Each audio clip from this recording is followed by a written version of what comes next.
Hey everybody, welcome back to another edition of James Draws Everything, where I am James and I am drawing every single country's flag in the entire world. And just before we get into today's flag, I just wanted to touch base with my fans here. I've been receiving a lot of fan mail, so we're just going to go through a couple of those real quick before we start on this flag. And the first one comes from Steve from Pakistan.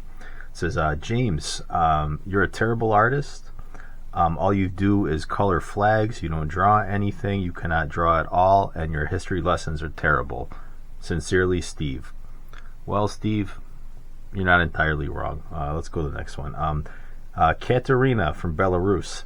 James, I am a lover of your channel. I think you are very charismatic and interesting, and I would like to come to the United States. I need a green card. And I would hope that, let's get rid of that one. Here's one. Prince Numbaku from Equatorial Guinea. James, why do you hate Africa so much? Every single one of your videos is talking about how Africa countries are poor and they are not developed. Well, Prince Numbaku, there actually is a country in Africa that I do like. And that's going to bring us to today's video.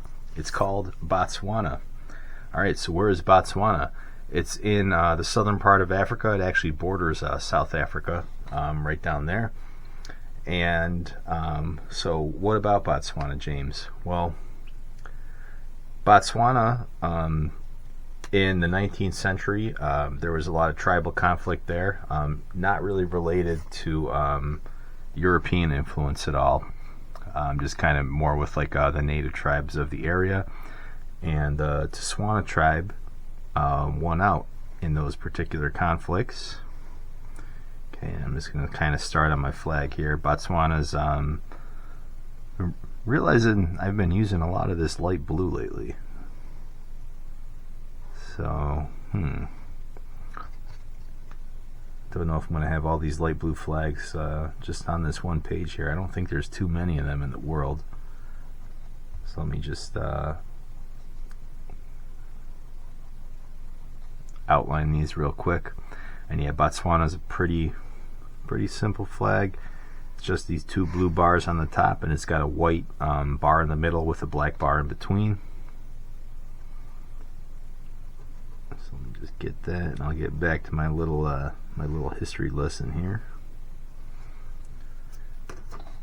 Okay, so yeah, Botswana, you know, if you're a Westerner, and which I am, and you don't know too much about Africa, you know, you just think Africa, Africans, well, Africans don't really see things that way, right?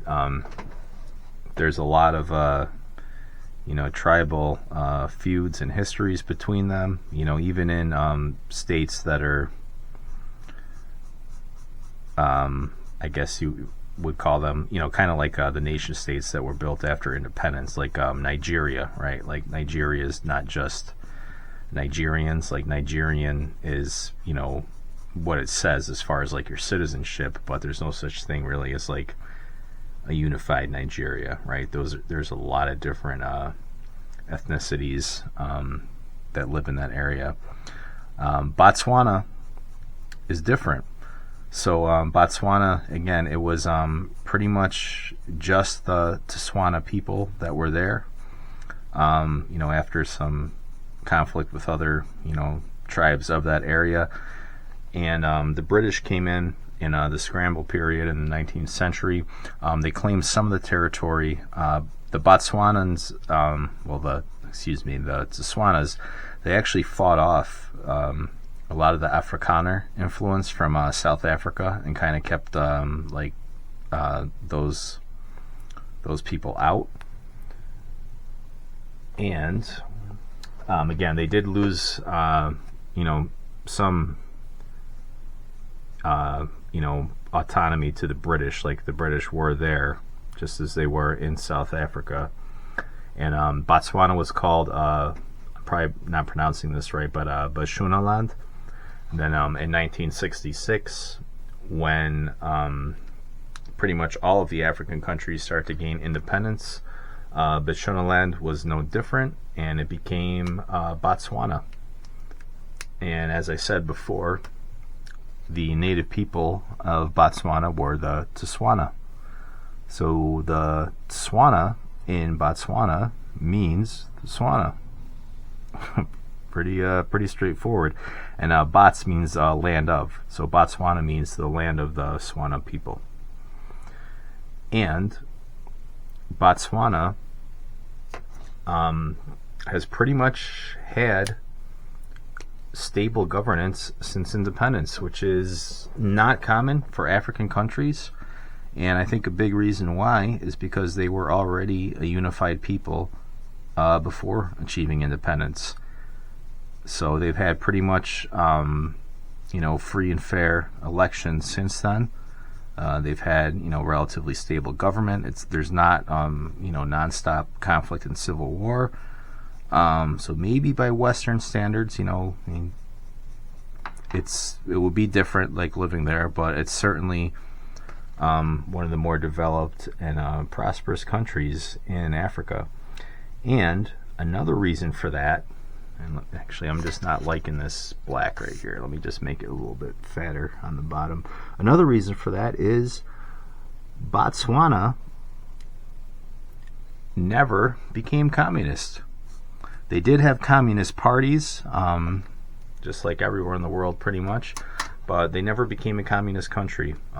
They've always had, fairly democratic government, and that's why they're a stable country. They adopted capitalist policies, and they weren't like a huge player in like the Cold War or anything, not like South Africa. But yeah, so I actually think Botswana is kind of a cool place. So yeah, Prince, whatever your name was that emailed me, I do like some of the African countries. I think Botswana is pretty dope. Alright, so I'm just going to close off my flag here. And James, as you're doing that, what the heck does the flag of Botswana mean? The blue and all that. Well, I can tell you. Give me just a second here. So the blue symbolizes the water in the form of rain. Blue pretty much on every flag means that. And then the white and the black actually represents racial harmony. So yeah, Botswana took a different path in independence than a lot of the other African countries did, and yeah, it's a fairly stable and developed country, and I actually would like to visit it sometime. So, oh, actually I forgot something. All right, so let me just write it in. Bot means land of. Tswana, the Tswana people. Alright, that's Botswana, everybody. Don't forget, like, comment, and subscribe, and I will catch you on the next video.